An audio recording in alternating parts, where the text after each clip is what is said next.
Looks like there's 17 in the audience, David. Yeah. Okay, everybody, bear with us for a second. We're just getting set up here. And let me make sure we've got Robert with us.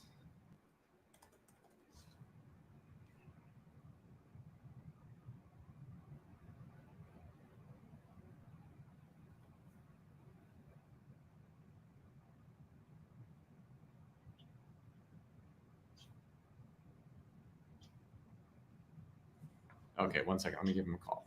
All right, Kenna, I'm going to hang up.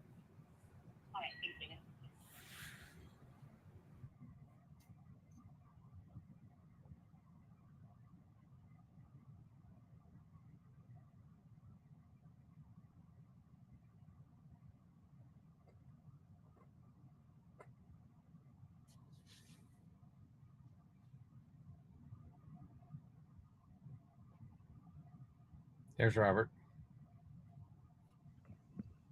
Hey, I think I'm on right now, okay? All right, thanks. How you guys doing? Robert, it's good to see you. It's great to see you, Bob. How are you? Great. Okay, I think we are up and running. So I just want to make sure folks from in the audience, can you hear us okay? If so, let me know in the chat. All right, from Aaron, loud and clear. Hunter, yes. Viola, yes. Awesome.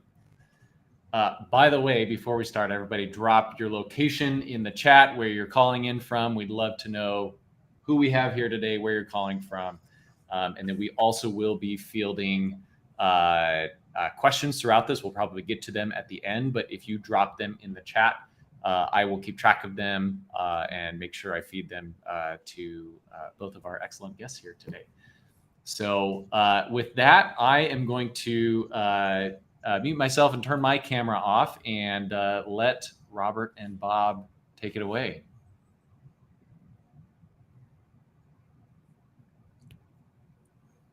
Thank you, David. Robert, it's just such a pleasure to have you here today with us.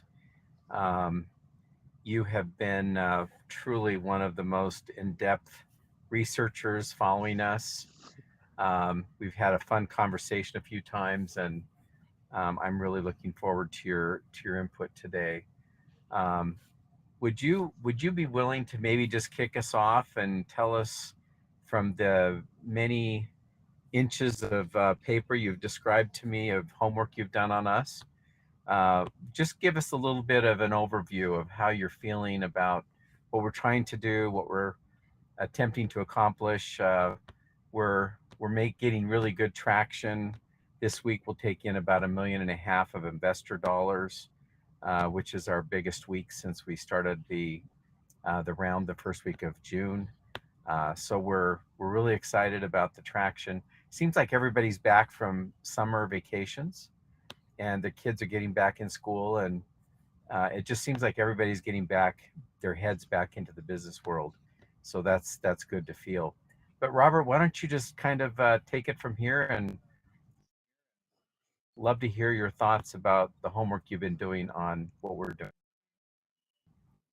Yeah, so thanks for having me, by the way. So it's a real pleasure to be with you. And I have been doing homework for years on ZenniHomes. So just to orientate people,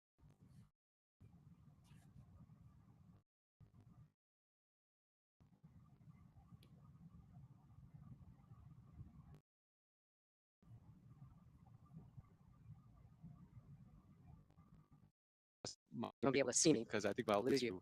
But I'm the founding director of GCU's Center for Innovation and Entrepreneurship. So what we do here is we evaluate companies. We bring them into our facility here at Grand Canyon University. We wrap them in services to help them grow. Some of that is capital. Some of it is just intellectual sort of services, how to find product market fit and the like. And to the end of pushing companies out into our greater Phoenix marketplace, into the Arizona marketplace to drive economic development. So some of the things that we do is we look for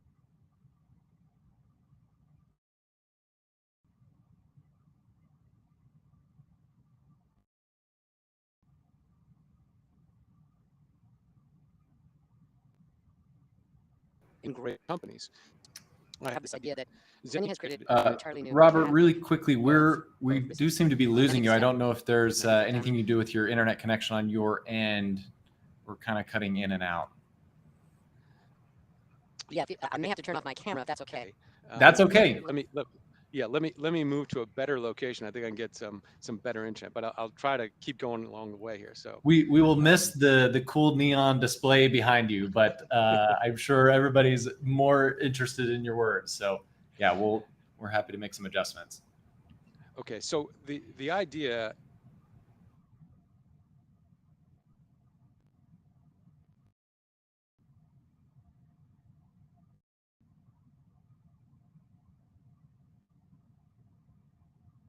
I think that of company. It's not a home builder. It is a, to my mind, it's just a different category. It's an advanced robotics manufacturer of durable, energy efficient living structures. And Bob, I see you as the Henry Ford of the modern manufactured living structures. And ZenniHome is now what I see as the Tesla of the modern, elegant, efficient living structures. And I think that's accurate. I think that, when I look at it and evaluate categories in companies, I see the companies who are able to create something really different, really new, as them owning categories. And I think Zenny has done that. So that's how I'd like to start with. And then I think I'd like to just, for those of you, I have toured the ZenniHome, several of them in your Mesa facility. I'd like to just really ask you, Bob, before we get into really the capital raise and all the other pieces, can I ask you what your 3 favorite features of the ZenniHomes are? Sure. I think what makes us so unique is the steel commitment to steel that allows you to have the tensile strength to stack, and the fire protection, what you just saw in Lahaina, in Maui. I think that's going to happen more and more in our world. And so making a commitment to fire resistant structures and steel that allows you to stack is very important. The second thing I would say that I'm most proud about and interested in is multi-purpose space by robotic furniture. I think the future is robotics, and what that allows you to do is in a smaller space, without having all the waste in construction of single purpose space, all these bedrooms and closets and hallways in these great big McMansions that we don't use all that space. We're heating it, we're cooling it. If we can shrink ourselves down to more multi-purpose, multi-use space, get away from single purpose space, we get several huge benefits that robotic furniture will give us. It gives us the ability to buy less house, which means a cheaper price, an entry price. Right now we have an entry price of 400, 500,000 for any home in stick built world. And we think we can make that half that number. And that changes the people that are still renting, trying to save up money to get into their first home, etc. So those 2 things are 2 of my favorite things. And then my other favorite thing, Robert, that we're working on is since 1996, my wife and I have been living off grid in a ranch that we own up in the mountains. It's the largest log home in Arizona at Legacy Ranch. We're at 7,000 feet, and we have become extremely comfortable living off grid. We have no electricity, no power, no sewer, no internet, anything that is wired to our 35-acre island in the middle of the forest on the top of the Mogollon Rim. And so I've become very comfortable with the technology and have wrestled with the technology of living off grid. And we've just come up with a new concept called Planet Wise, WISE.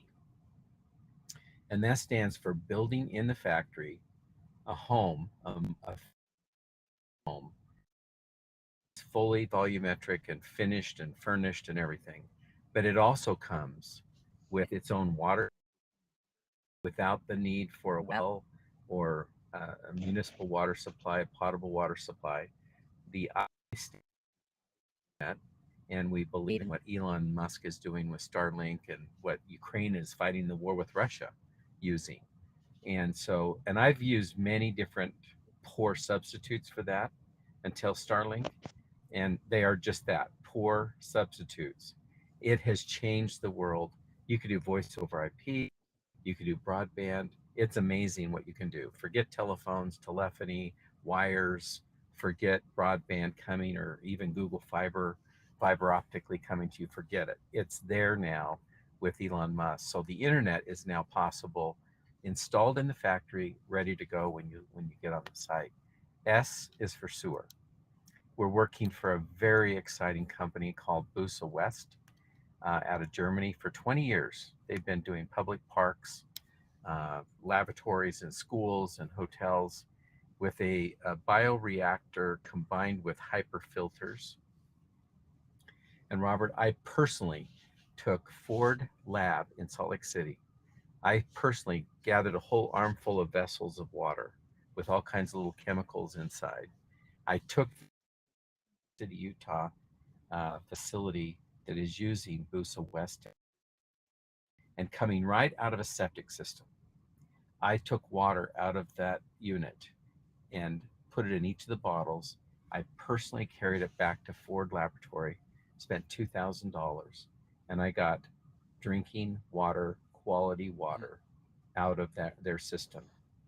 And that has been used for 20 years in Africa, all over Europe, and it's just coming to America. We just approved in Arizona last month. So we're going to ship potentially for $10,000 or so a system where you need no sewer connection. And 98% of the water that comes into your system will be reusable. 98%. So think about the water crisis issues, Robert, that we're dealing with in Arizona. City land parcels that don't have a 100-year certified water supply. We think we can bring ZenniHome into those developments and blow away any possibility of trying to get a 100-year certified water supply by just reusing 98% of the water that you take in. So water is a critically important. Sewer, that solves the sewer problem. And then E is electricity. And we've been living on PV battery inverter systems clear back since 1996. There is no reason on God's green earth that we cannot do a grid-free system with solar and batteries. That is perfected and proven technology. So today, think about all the things you're paying for impact fees, connect fees to a city to do those four things, and to be able to produce our homes in a factory, pre-packaged to be planet wise, and not need those connections. It'd be revolutionary. So this is why I was really interested. I didn't know about Wise before, but I assumed that that was coming. So I don't have a ranch, but I do have an Airstream. And those of you who know what an Airstream is, it's basically a home on wheels. And I have all the sort of accoutrements that you would have. I have Starlink. I have, I don't have the source system, but I do have lithium batteries. I do have all those things, and I can live completely off grid.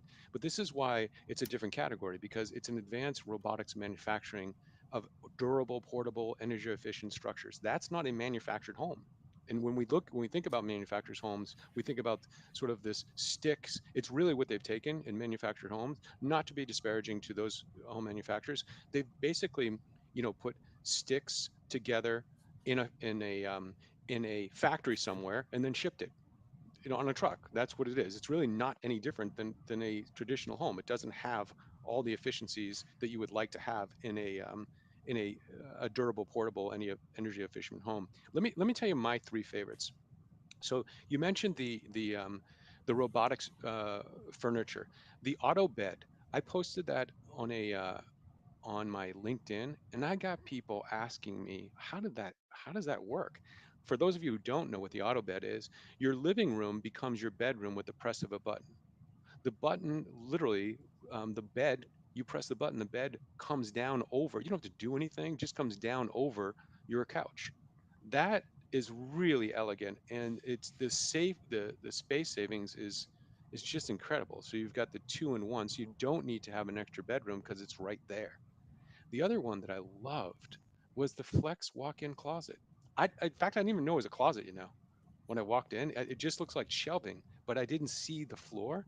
And when I saw the flexible, stackable shelving that moves on the floor, that was brilliant. I really love that. And from a space savings um, design, it was just so efficient. And the last one you touched on is that for a long time, us in the sort of RV or travel trailer sort of community, we never really had access to solar air conditioning because of the amperage. It was a little too much to pull. So we always had to tow a generator with us. We always had to have that. And you needed 3,000 watts. But solar AC is a game changer. And with Zenni's now with its wise construction, I just think to be able to move something off grid, or to even more so the ADUs or the new homes you're eligible for now, but in many cities, one of the challenges I have in my backyard is I don't have access to SOAR. The SOAR is in the front, so I have to trench all the way to the front to tie into a SOAR. I really don't want to do that, right? So even though you can put an additional structure on your facility, you may be able to get power and water there, but you may not be able to get SOAR because most of the SOAR lines run on the street in front of your house, not in the rear of your house. But those are my sort of three favorites. But I love the fact that this is opens up an entirely new market for customers. In You can now put a ZenniHome anywhere basically on the planet. You don't need to be tethered, which I do think we're going to be decentralized sooner than later. You don't need to be tethered to utility or to a municipal source system. One of the things I fell in love with the design of Zenny Homes because I'm sort of a modern enthusiast. That's why I love Airstreams. I've had the old versions, I've had new ones. I love them. But really, one of the things that I really loved, Bob, was how you raised money. Can you share your story of your crowdfund raise and the perks that you give with that? And by the way, your website is just, those of you who have not gone to Zenny Homes, you need to go and see, the capital raise they did. What I love about it is you not only democratized home ownership, but you democratized investing in a startup company with CrowdRise. Thank you, Robert. I don't think anyone's ever done this before, but we're doing 4 concurrent offerings to raise $25 million. And let me give you the 4 pieces because it is groundbreaking. And the lawyers were going, we don't know how to do this, so we had to have an expert on crowdfunding who knew how to file a Form C with the SEC and do all of that and get us ready to allow us to raise money. Only $250 as the minimum investment. And so, and we were proud of saying, if you are a millionaire or you're just someone that has 250 bucks you want to put into this community of Zenny Home, you pay the same price. It's exactly the same price, $7.11 a share. And who does that? I mean, there's always these perks, that go to bigger investors and millionaires that can invest in your company. So we are proud that we have almost 700 investors that have invested since the 1st of June in Zenny Home. We have so that crowdfunding is exciting to me and feels like it's democratized. The second piece is we have a Reg D offering, which is for people who are accredited investors who are millionaires, and they have to invest at least $25,000, and that's just a regular Reg D investor. And then we have this thing called Opportunity Zone. And from the very beginning, Robert, our seed round was raised by one of our large investors. There was Caliber up in Scottsdale, and they had an Opportunity Zone fund. And because our business is located on the Navajo Nation and in a downtown blighted area that they're trying to redevelop, we are an Opportunity Zone business. Zenny Home had to become an Opportunity Zone business, which means your projects, your headquarters, everything is in an Opportunity Zone that President Trump put in place for some very big tax benefits in 2017. So you can put off any gains, short-term or long-term gains, and any money you invest, if you leave it invested for 10 years, you never pay income tax and any income tax on the gain on your investment in ZenniHome. Yeah, So it's we one of the. now have we've I'm we've sorry. set up Go this ahead, Bob. opportunity zone. We've set up an opportunity zone fund now because we are an opportunity zone business. We can actually take investment from opportunity zone investors. And so that's the third piece. The fourth piece we just kicked off 2 weeks ago. A lot of people wanted to do a convertible note. They wanted to lend the money to the company and then convert it at $7.11 in 18 months. So those investors we've now given up to 10 million of our $25 million investment. We will note during that time period. So no one's doing 4 of these to try to allow anyone's needs to be met that want to invest and make them part of the ZenniHome family. So thanks, Robert, for asking that question. Look, so just why that was so fascinating to me. First of all, not many people know about the QSBS, which is the qualified small business stock sort of exemption. You get, as your investors have $10 million of tax-free gains. Even the $250 people get $10 million of tax-free gains. The reason why that I think that's important, at least for me, is that when I ask myself this question, and by the way, it's not a rhetorical one. When I ask, do I believe or that we, all of us, will be paying more taxes or less taxes in the future? The answer is more taxes. So then, how do we do this? How do we actually um, do pay less taxes in the future on the gains or the winnings that we've taken risks for? And I think that that's part of it. The other piece to it is that, and this is why I was really fascinated by this, is because I am a partner in a venture capital firm. I do understand the process and what you've created. This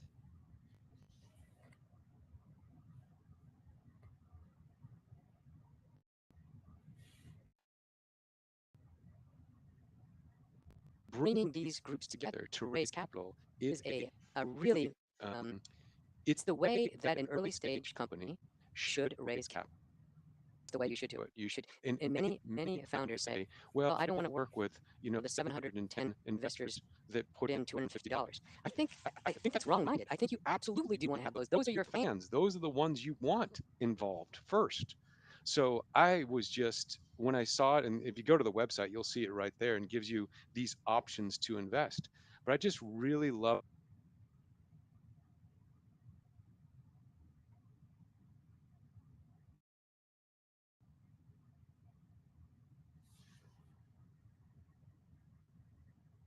about it. And able to invest at a very low amount, $250. Can you guys still? It was good before. It's now degraded a little bit. So I don't know if there's still another better spot. And we're making you walk laps. I apologize. That's okay. I hope it's better now. But Yes. let me ask, because Bob, that was really the idea of democratizing both home ownership and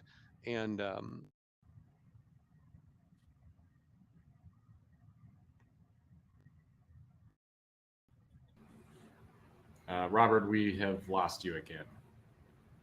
And Robert, I investing think it is might help really. if I did go to your website. I was really interested in the team you put together. Robert, I think if you take your Can you speak camera to the team that you brought together? off, we might be okay with the internet. Yeah. Let me make sure my camera's off. How's that? Is Yeah, that any better?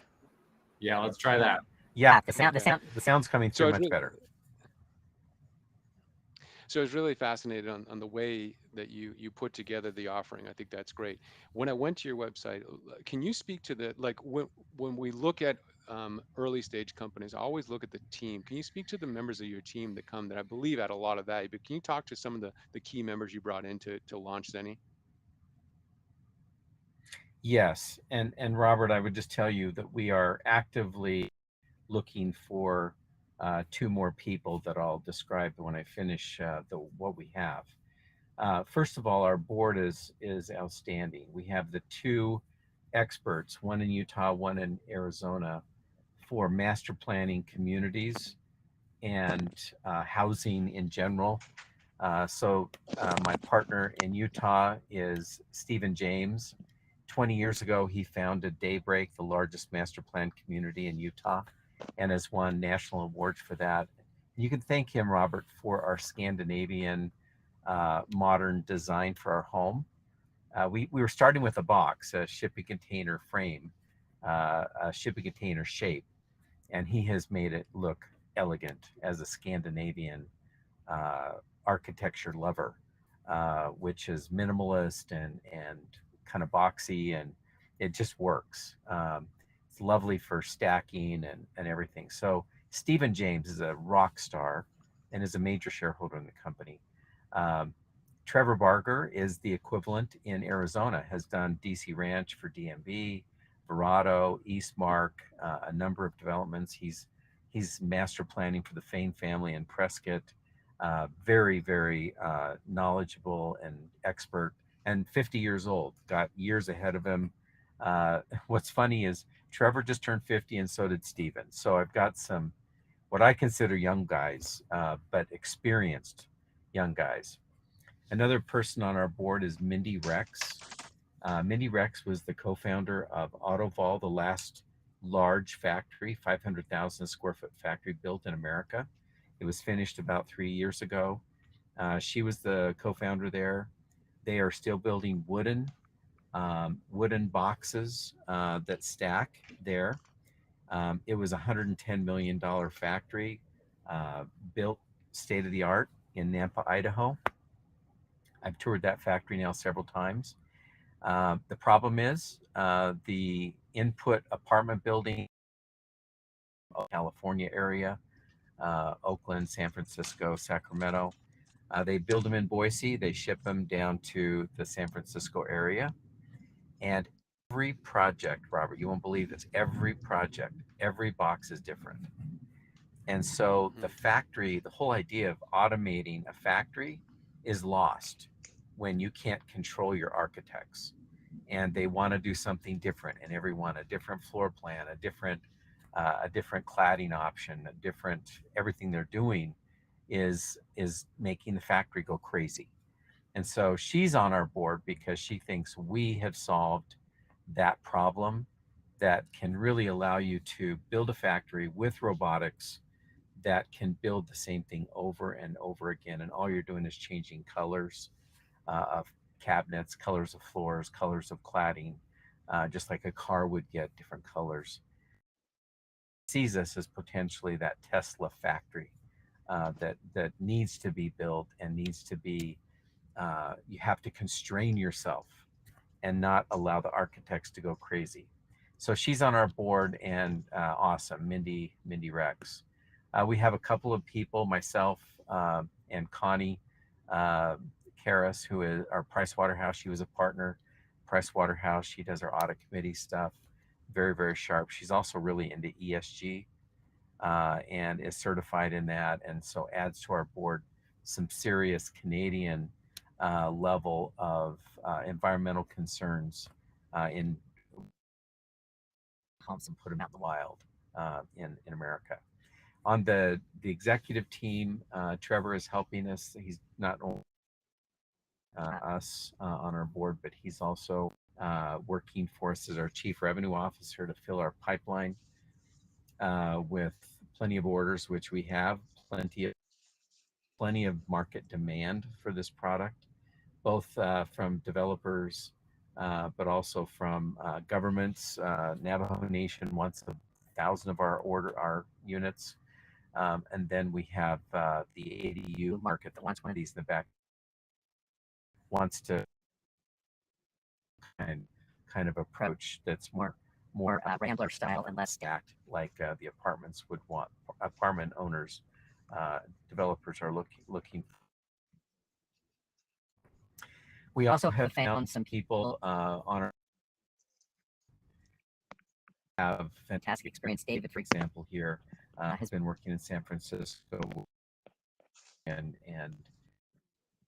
tech education organizations and understand how social media should work in today's day and age. And he's site 2 months ago when he joined us to be for mobile. We're starting to build a social media presence, including working with the WeFunder people on the that's all cutting edge kind of millennial thinking that we're excited to have.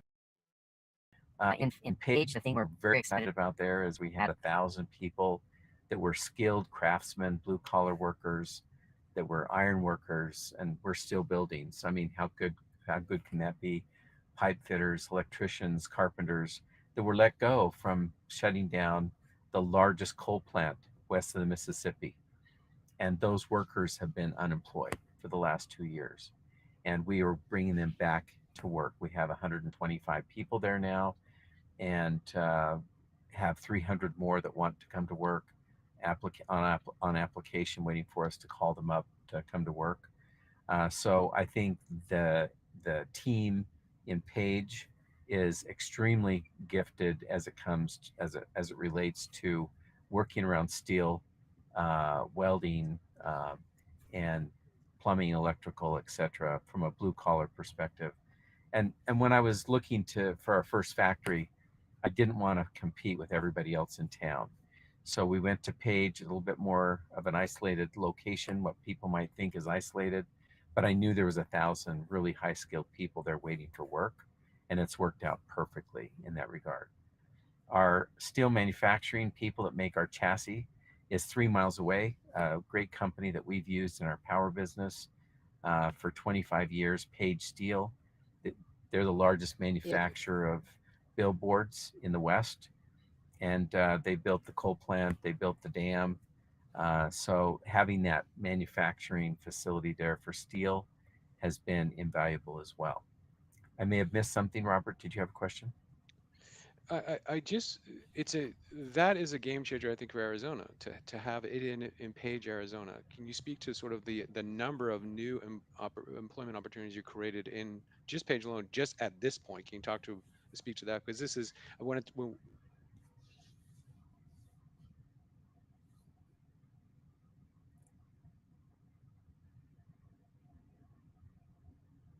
We're not getting all of your. We're getting about every 10th word, Robert. Development in a specific region, especially places that are lack. We lost you again. yeah. Sorry, let me switch to another internet. Hold on one sec.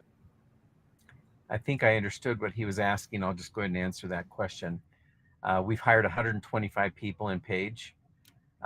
It's been a game changer, one of the largest employers in town now. And again, 300 people waiting to come to work for us. To take an indigenous population that's been, really not thrived, 50% unemployment, 90% of the Navajos on the Navajo Nation live in condemned homes that would not meet today's code to live in. 90% of the 45,000 homes are not livable. And if you drive through the reservation, you can see that. And so helping those people out, they need a job, they need good income to be able to replace those jobs that are just impossible and terrible. They were HUD home quality that didn't even last 20 years in that environment. And so they're excited about having a home that might last 50 to 100 years, that's built from steel and not wood. So I think we're doing a lot of great good there, Robert, in Page and on the Navajo Nation, in both employment and potentially providing them with some much better housing stock than what they've been provided before. Yeah, I mean, it's just that is a game changer, I think, for the community. I've been thinking about a lot about this. I call it the ZenniHome's perfect storm, and I've identified. Yes.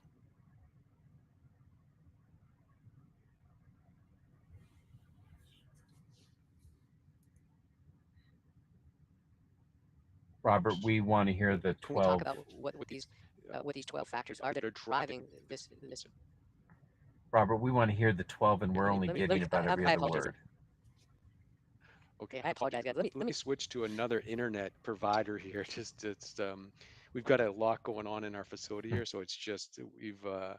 Let me switch to another one, uh, but can you hear me now? Is this any Yes, better? yes, we can. Yes.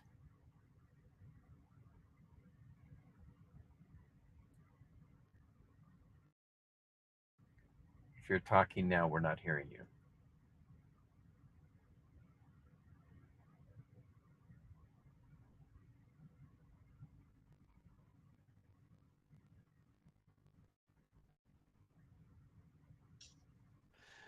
So the That's another one.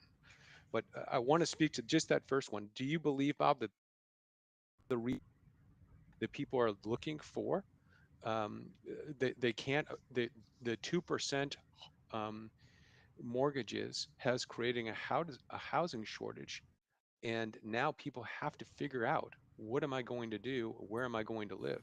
That's one of the ones that I think is one of the primary ones is driving this this perfect storm. Can you speak to that? Yes, I think getting mortgage rates down to 2% was a fantastic environment, and it was hiding some underlying serious construction industry, including rapidly rising labor rates and materials costs. But when you can buy a home at 2% interest rate,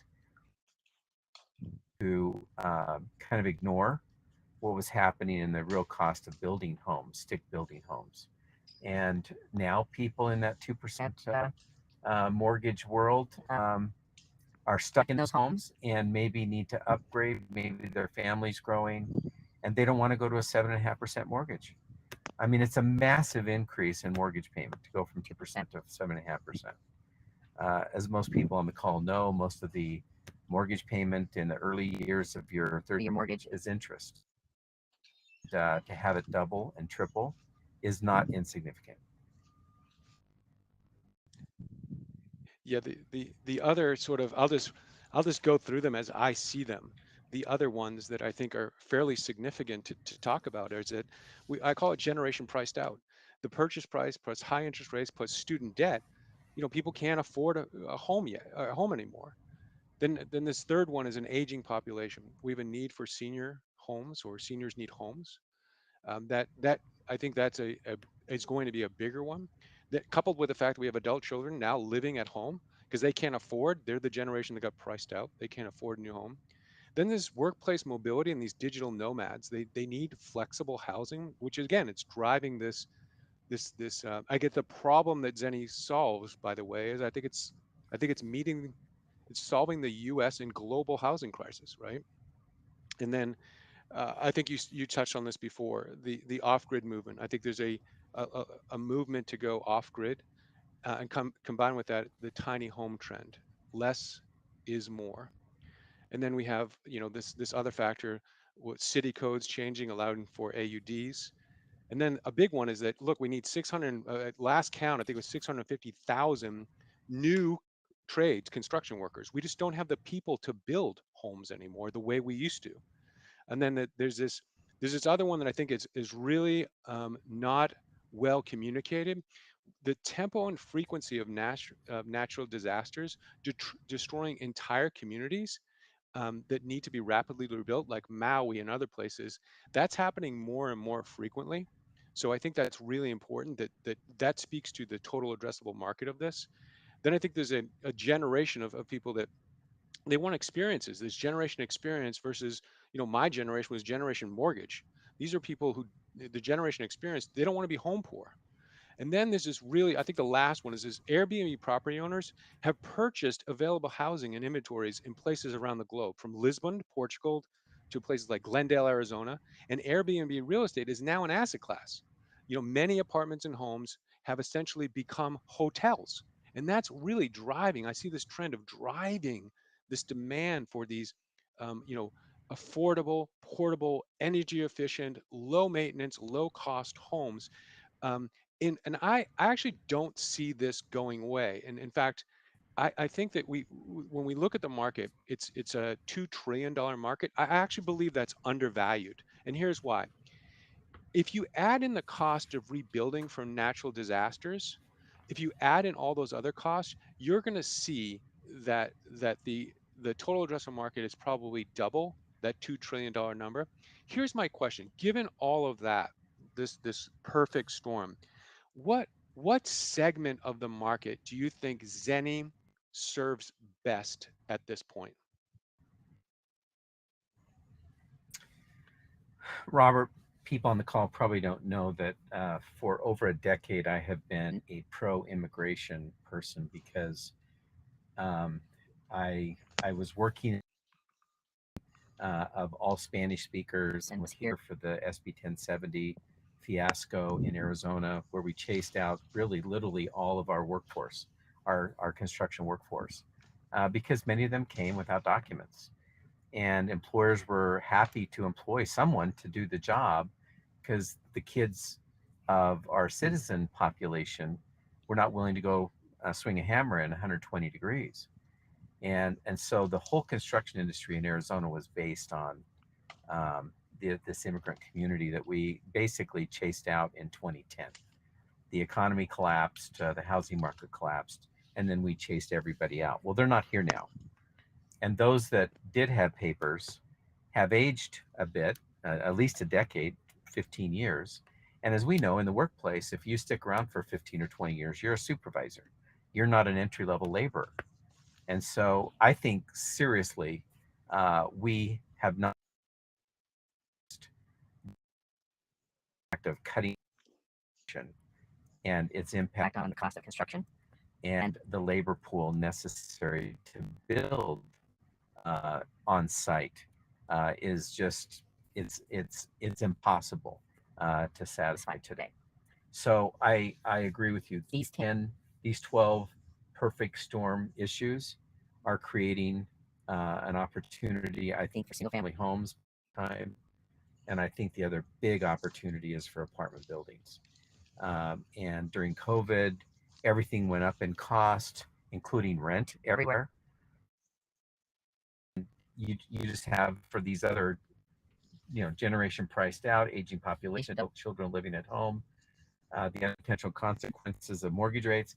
Basically, everybody had to start paying way more for rent, not to mention if they could afford to leave home because interest, etc. So what's actually happening, I don't see it on your list here, but it's happening, is the homelessness that's occurring 23% more in Phoenix, Arizona than last year. Salt Lake City, 24% more. San Francisco, 25% more. And we go, well, what's happening? We have more drug addiction, more mentally ill people, blah, blah, blah. No, we do not. The issue is the bottom rung in the economic ladder just collapsed. And it collapsed for all these reasons.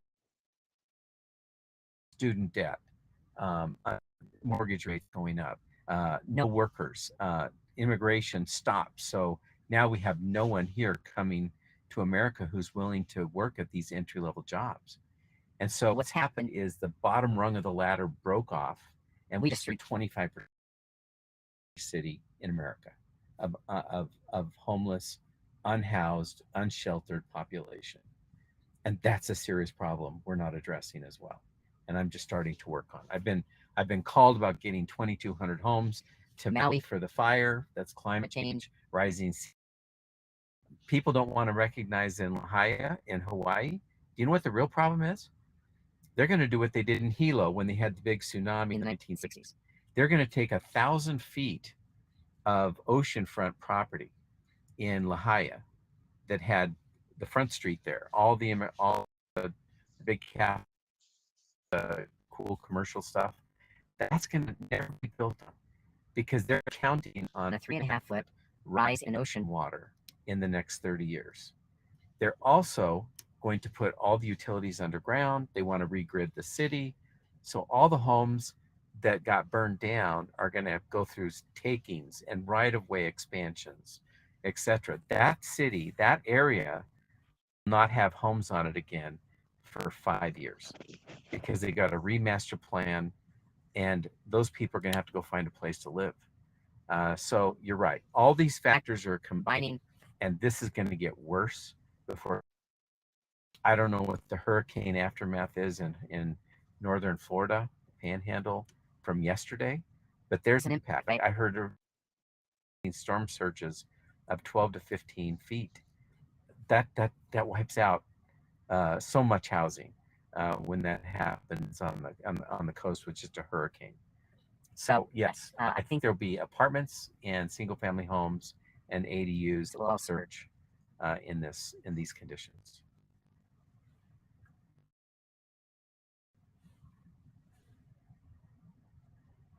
Are you there, Robert?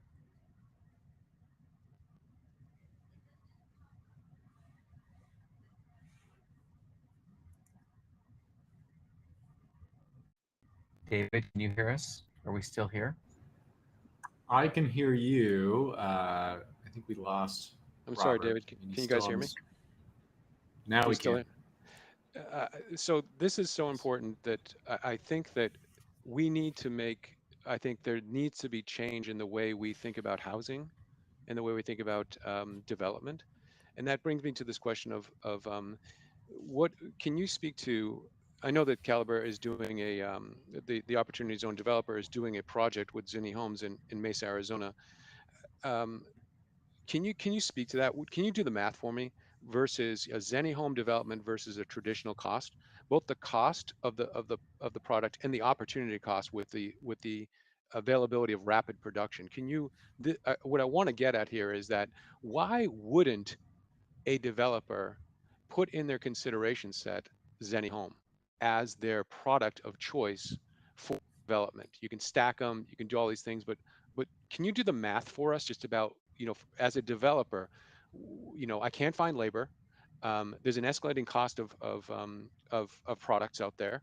The delay, we have a housing crisis, so obviously I want to get housing on the marketplace now, but can you do the cost for? Yeah. Yes. Yeah. So today, our 30% cheaper than stick cost and the opportunity cost. site build. 30% cheaper is our goal, and 50% faster, half the time. I think we'll achieve the 50% faster before we'll achieve the 30% cheaper. And so many developers are now, if you can just get me at the same cost and do it in half the time, have to go round up trades that don't exist, I'm happy to do it with you now. But we're working on the supply chain, our BOM, our bill of materials, and so today I would say count on, but we want to be 30% cheaper, and I think we'll get there, and we'll always be 50% faster. Today on the 29 West project, they're working on foundations. We just had to demo a building and fill in a basement. It's got to be, etc. And so what's happening there is that we are building units in Page in our factory. Imagine cabinets, they're being put into units today, and the foundations haven't even started. Mesa. So 180 boxes will be finished in factory, and at that time they'll be out of the ground with concrete cured podium for us to set boxes. So think about that. I mean, we'll set 180 boxes in about 3 weeks. Podium, and literally it's just button up corridors, etc., and people can move in because the units have all their installed inside. The bathrooms are done, the kitchens are done. There's no trades you're looking for in the factory. So I think the 50% time savings, Robert, is it's de facto today, but the 30% savings we is still, I think at this point, plan on with the understanding that we're driving toward 30% less cost. Yeah, I mean, it's a significant, if you're a developer now, I think it's got to be in your consideration set. I think you have to say, okay, how do I do this? and control cost, and how do I get products, high quality product to the marketplace as quickly as possible. And ZenniHomes has got to be in your consideration set. I've also been thinking about, and I want to get to the off-grid footprint, but I was also thinking about hospitality. So has any hospitality or hotels been in touch with you? Because a Zenni unit looks like a perfect hotel suite. And you can have a hotel that has, now they could put suites potentially in a footprint that is off grid. Have you gotten any of those inquiries? Yes, and we're working with another partner with a new Marriott product that will definitely be part of our future. But in the meantime, what's happened with Airbnb is it's actually become hospitality, a new category of hospitality, and closely with the founder of a very large, funded by Bain Capital.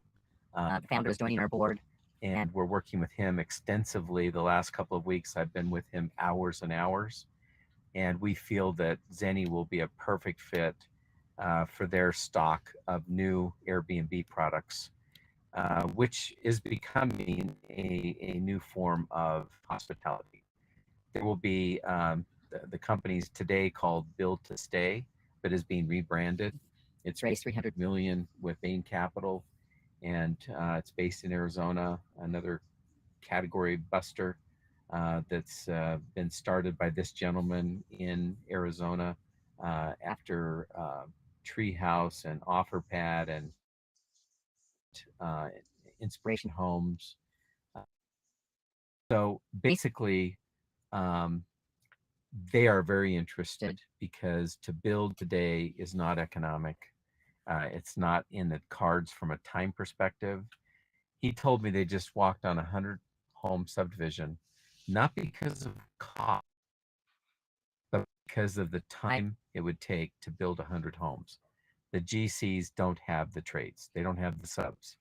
And so we aren't building a 100-unit subdivision. Uh, we're doing it because of time, and there's not personnel to actually build 100 homes. So that product, it's insanity. So yes, we'll be in. So this is the point, right? So this housing crisis, I think that the problem, I think great entrepreneurs solve a problem, brilliant entrepreneurs solve a massive problem, and I think this is the problem that Zenni's whole solving, right? This U.S. and global housing crisis, and that's why I was really so interested in sort of the process that the factory, the product itself, and how fast it can be delivered. And also, it's not just the product, the box, the home; it's the appliances. One of the things I've noticed is, and you've spoken to this a little bit, but there's this efficiency now that is now, I think, available. Can you speak to how solar and battery technology has influenced the development of a new breed of energy efficient appliances? And these were not available um, in the last like 36 months, but they're now starting to come out. Can you speak to that? Yes. Um, we it was kind of funny. We built the two models in Mesa, and we couldn't get the utility. It's a downtown small utility of 19,000 customers.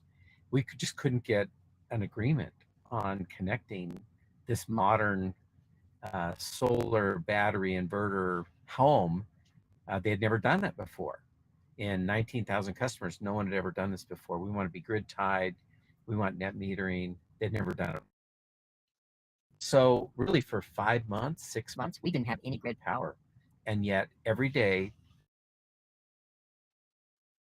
coming and touring our two models, and it was perfectly comfortable inside. The air conditioning was running, very comfortable. The lights were working, et cetera, et cetera. So, and I think the next big, we started here, but 3 years ago, it didn't seem like we were going to have appliances. But the big opportunity, Robert, in my opinion, is all a completely DC home, direct current. Your phones are direct current, your computers are direct current, your panels on the roof are direct current, the batteries are direct current, and this whole and Edison, that happened over 100 years ago. That battle is going to be waged again, and I think we're going to win with DC this time. And what's going to happen is there's a 15% gain to not convert from DC to AC. That's across. We told everybody You could be 50 efficient in your home if you just use DC appliances, and we don't take the sun that makes DC power in panels, and then in DC, we don't have to go through an inverter to put a sine wave into the power, and we can send it directly into the home. Current, straight DC current, and it goes right into your washing machine, your everything you have in your. And oh, by the box that all of your Apple devices attach to is putting a sine wave, is taking the sine wave away, and so your phone can and the brick you use to do that, if you feel it, that heat, that's your 15% loss every time you go from DC to AC, AC to DC. 15% in heat loss, in efficiency. I think big picture, Robert, that's the future. Everything will be DC, air conditioners, everything, and that will make things so much more. And also less dangerous. But that brings me to this point Yes. of, I was thinking about ZenniHomes as a power plant, right?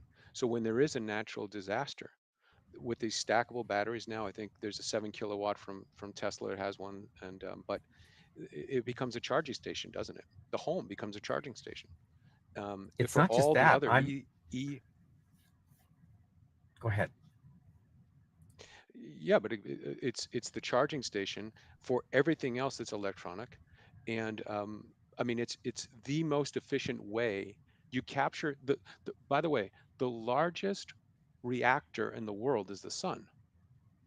We can now capture that energy in panels, and now we have efficiency in battery technology, which I think is going to get much better. And we don't have to put in alternating current in to actually convert. So you're right, we don't have to invert anything, so we're not losing that power. And you come direct with stored battery power that's rechargeable. If there is ever a flood, whatever it is, I mean, ZenniHomes are metal structures, right?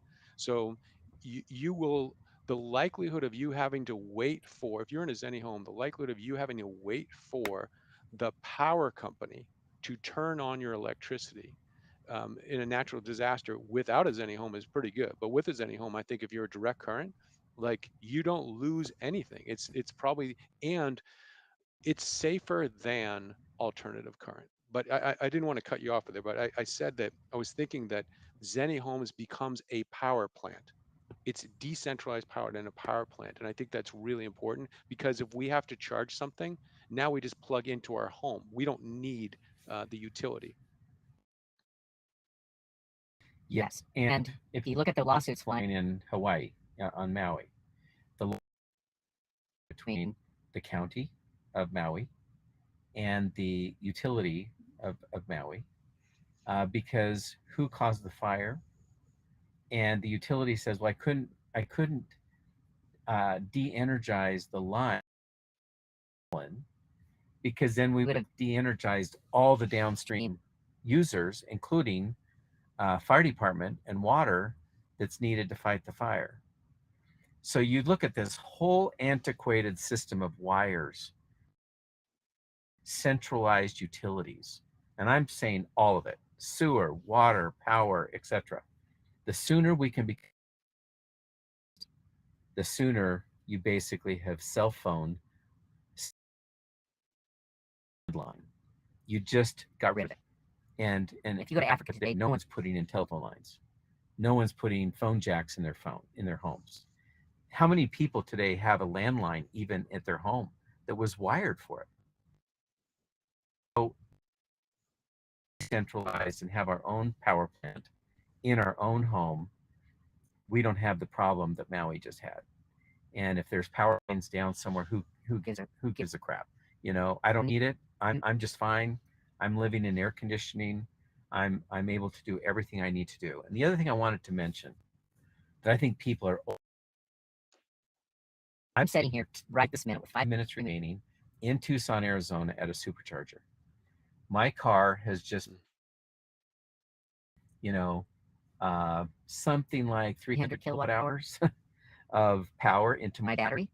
This battery that I'm driving to my home, if my calendar could tell the world that I'm out of town for the next 2 weeks, this battery in this car can be a microgrid battery to stabilize the entire neighborhood. When we Yeah. get into everybody's centralized plan home and they're driving an electric car with a massive battery in it, wait till you see the Hmm. Cyber truck's battery. I mean, these are massive lithium ion battery garages, way bigger than the Tesla Powerwall battery that's sitting on the wall of your garage. If you now you've got solar power feeding the batteries, you've got intelligence where battery management systems are tied to all your other smart home appliances. It's tied to your phone, and you can see on your calendar that you're not going to need your car for the next 2 days. The brought into the microgrid and helps manage your whole neighborhood, not to mention your own home, so that you're maybe buying power. Let's just say you take some power in from the California grid when there's a duct curve problem, and they're giving power away, literally giving power away. Or when a nuclear plant, Palo Verde, is running in the middle of the night and there's no load, guess what? You can get power for pennies. And so charge up your car, charge up your batteries at your home if you've got those as well. And guess what? During peak period, you are making dough. You're either selling your power to your neighbors or you're taking care of your own needs and not paying the utility the peak power rates that they want. And so it's just, I think between electric cars, an electric home, and maybe someday getting to all DC in the home, it's, baby, it's a whole new ball. Centralized. What happened in Hawaii won't happen to you. It's after hurricane, a tornado, rolling power outages. Who cares? I bought my home from ZenniHome. It's working. Everything. I don't. What everybody relying on the rest of the grid. I'm covered. I'm safe. I'm totally.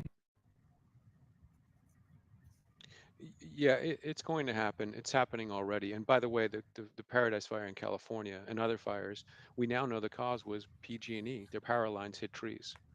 So we now Yes. know that that's those that those catastrophic events are typically caused by power companies that had lines that weren't trees weren't cut away, and they put everybody at risk. So the idea now is that, okay, do we really need this? And the fact is no. Which brings up this other idea that I think that the global marketplace is probably more attractive for ZenniHomes than the United States.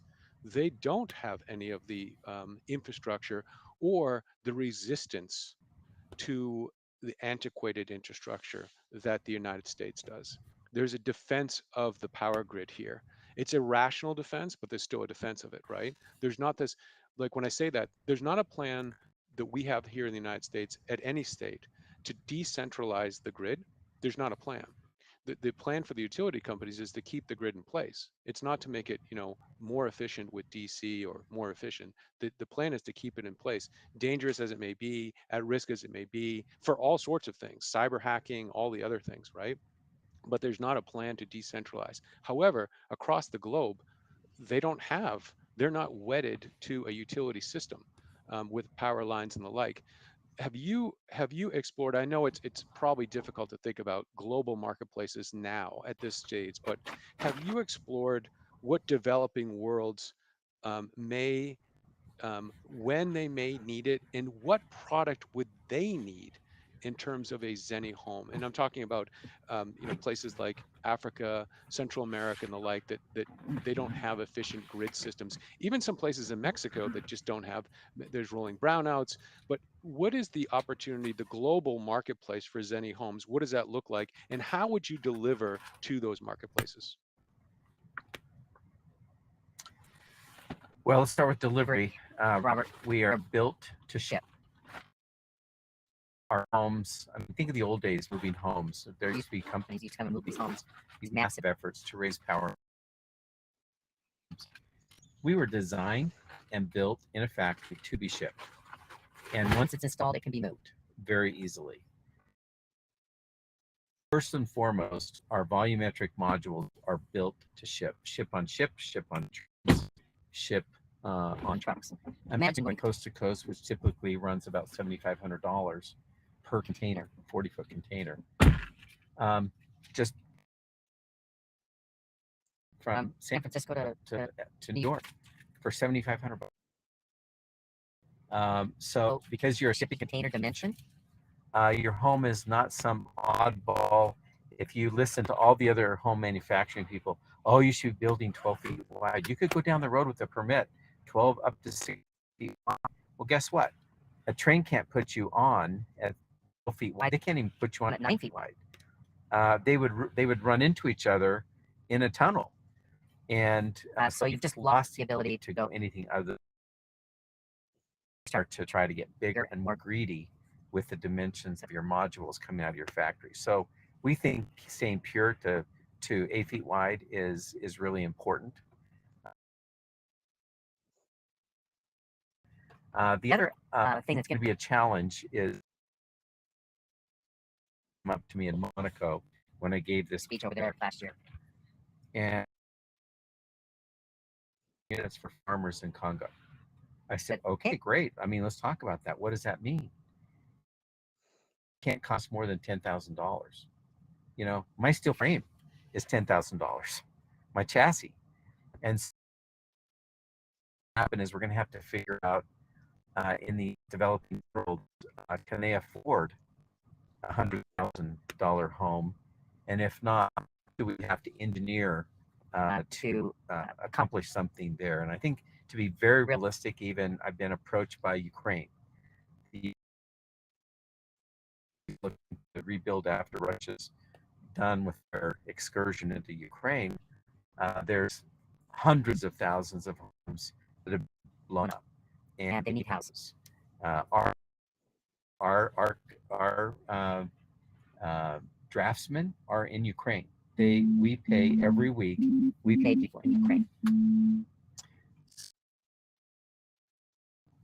We are absolutely interested and want to help in these other areas, but we have to figure out how to get costs to make sense.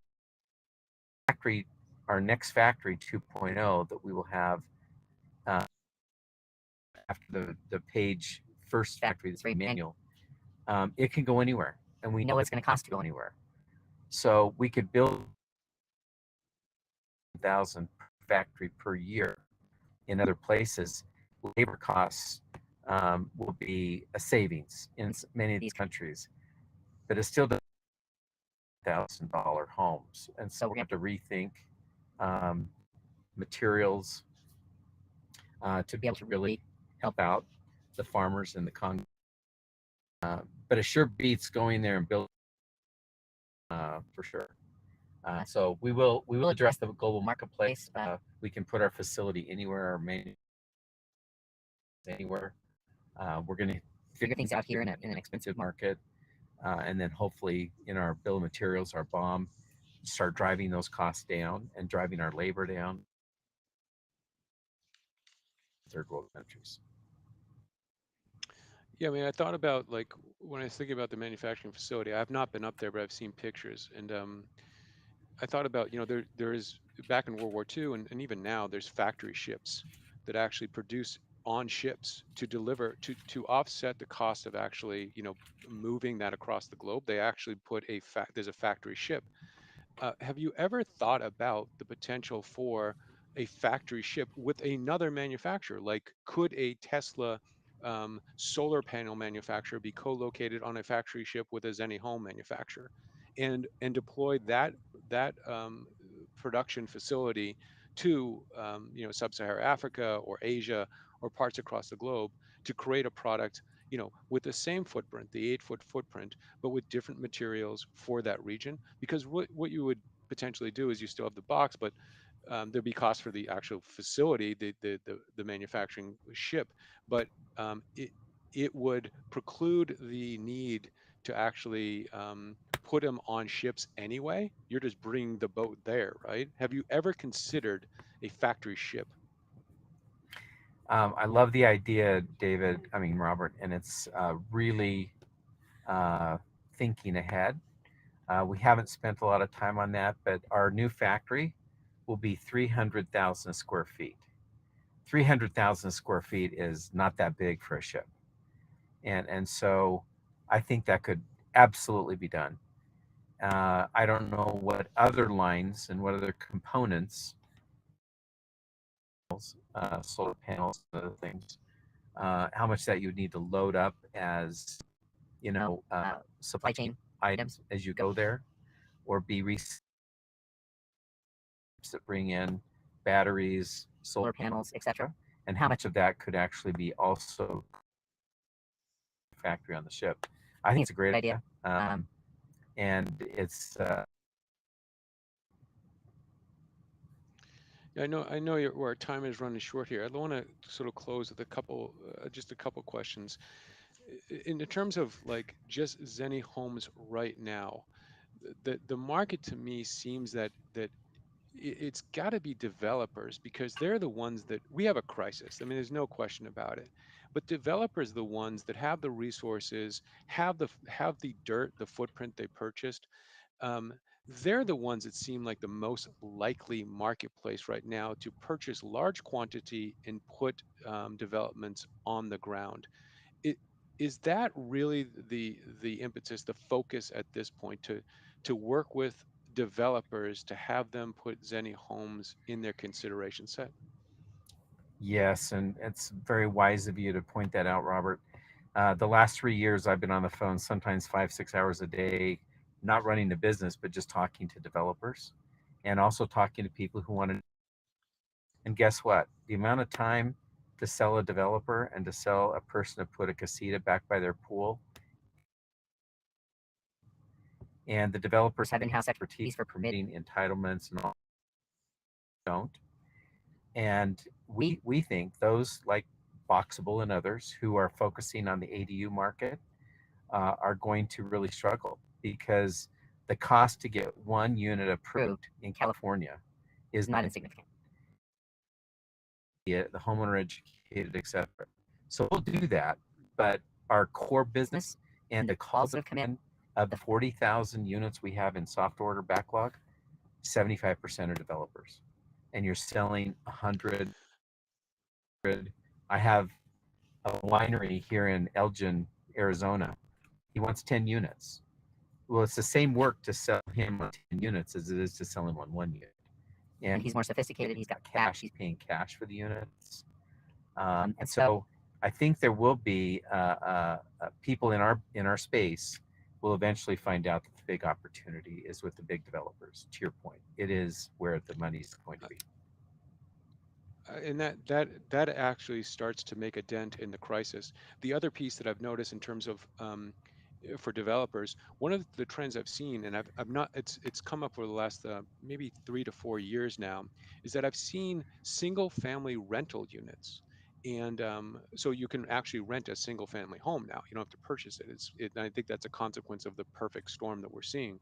And and I'm and when I drive around and look at these things, I'm fascinated with sort of these new categories of products and what's being done and what's being created. When I look where there's new single family rental facilities or rental homes in Arizona, they are almost directly across the street from apartment buildings. And what it occurred to me is that people living in apartment buildings don't want to be in apartments anymore. They're renting, but they just want to rent a home. They can't have access to a home, but they're renting these single family homes that that become available, and they're right across the street from the actual single family home. The developers have intentionally located those properties across the street or very nearby those rental places. So my sense is that there's probably developers who say, wow, this is a really great opportunity. There's a rental facility right there. I bet, many of those people have grown out of that apartment and would like to have a single family home unit, which to my mind, a ZenniHome is a single family home unit. You get everything in an 800 square foot that you would get in a 1500 and potentially a 2000 square foot unit.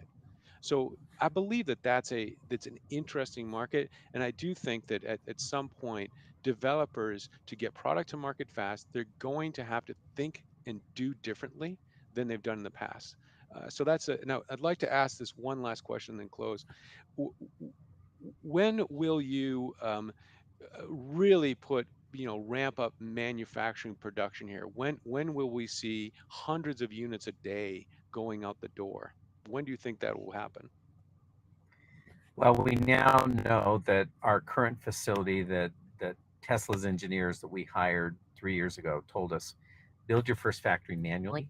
Don't do what we did in Fremont, which is fully automated, but we didn't know what we were doing yet. And then you saw the tents outside and all that. Well, Tesla got it figured out, and now, trust me, their Austin facility is awesome. Berlin's awesome. Shanghai's world class. And so you start manually. You work out the constructive issues, the plan modification issues. You really get your crap together and make sure that your Cybertruck is designed properly before you. And he's what now building 100, 200, and working the kinks out of those. He said last week, Elon did. So I think you start small. You do it manually. You make sure it's working, and that's where we are today. We'll get to 1,000 units a year out of this facility.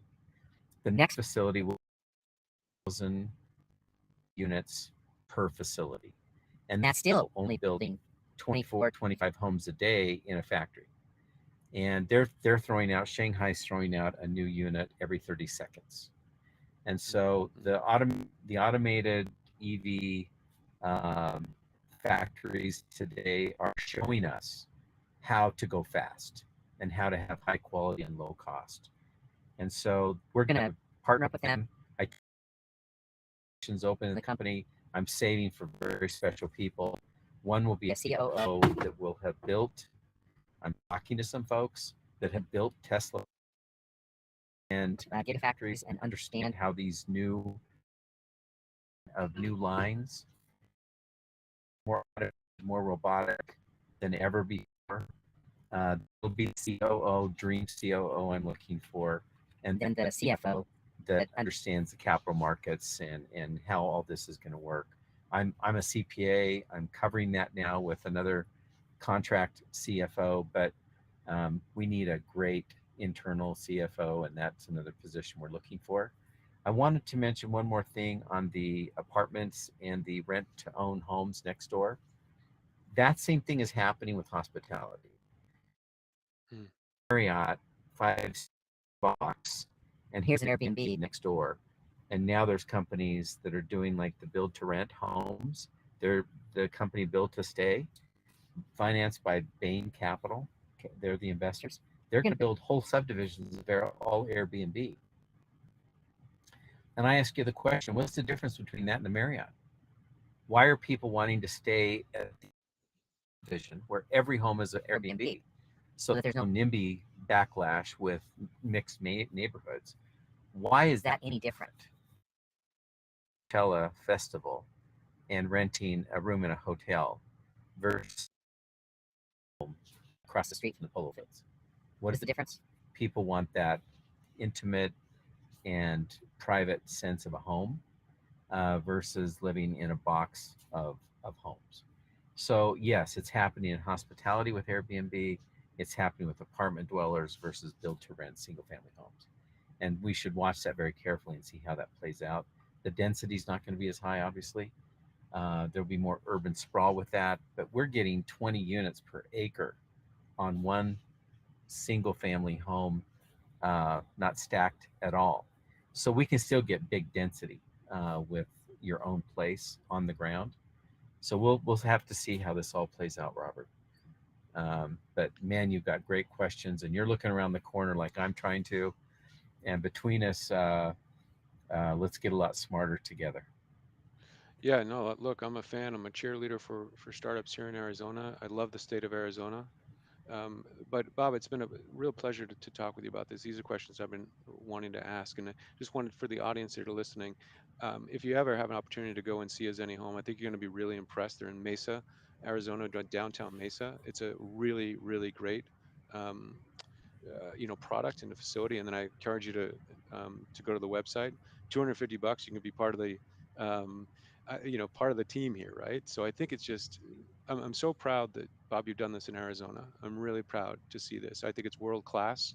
I think it's a game changer. It's solving, like, great entrepreneurs solve big problems. You've taken on the housing crisis not only in the United States and Arizona but across the globe. And I think ZenniHome is positioned really well to be that product of choice for the solution. And you've done an amazing job to incorporate what I think is the wise solution, for home, like to do that. Now there's no excuses, right? And I do think this is going to drive. There's been some comments in the chat about um, city codes. I think this is going to drive um, city codes and elected officials to make different decisions about how they're going to create affordable housing in their communities. I think Zenny can. It gives them now a viable option to do that. So thank I you, Bob. agree, Robert. And there were lots of questions here we didn't get to, but I think we kind of got to a lot of them roundabout ways. But I see things like, can we do garages? Yes, we've got plans for how it would work as a garage.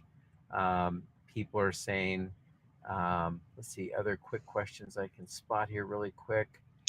One of the questions. We definitely have Zenny homes. I bought three of them. So somebody's asking if I believe in them enough to live in them. Absolutely, we got three of them that we have purchased. And we own, my wife and I own 100,000 acres. We're planning a whole subdivision of Zenny homes on 1,280 acres. So we'll be massive believers and users, and this could be built to rent, or could be buy a lot in here and have your own Zenny y- home as well. So let me add one more thing. I mentioned at the very start that I'm an Airstream enthusiast and owner, and I like the modern design. But you know the when I look at Zenny homes, the cost of an Airstream is almost as the same cost of a Zenny home.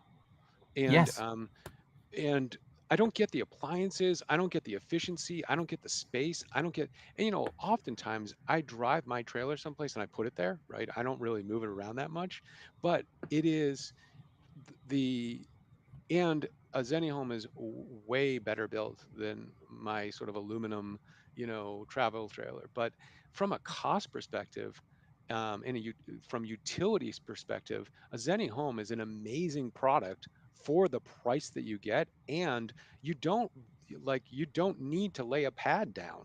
Literally, you need some footers and that's it. I mean, it is. So if you're considering an Airstream, if you're in that market, I'd consider a Zenny home. But I do think that for me, I would love it if we had um, developers from across the United States and across the globe come to Arizona to say, look, we heard this podcast that you did. We now need to see this, because I do think the cost consideration for them, everyone's facing the same thing. You can't get labor, prices are going up, supply chain is still a mess. It's still a mess. One of the challenges, you know what? I've got a project right now. I can't get a new panel, a utility panel. I can't get a 18 panel months, for a 18 months. panel. It's Bob, Yep, it's a metal box, right? yep. That's a metal box, It, right?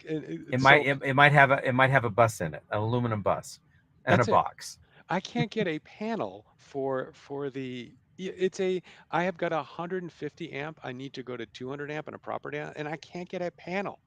Like I Yeah. literally, and then I have to find somebody that can do it. So all these things, this sort of perfect storm, all these things are sort of colluding to make Zenny homes. I think the sort of, you, if it's not in your consideration set, you're looking for a developer, or even for your own property, I think it's certainly in mind. Like I don't really need my Airstream anymore, but I would like to have a ZenniHome. So eventually I will have a ZenniHome.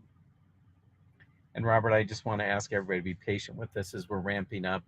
There was another question about how many of them are out there. We've got 2 in Mesa you can come and look at. We've got 14 shipping this month.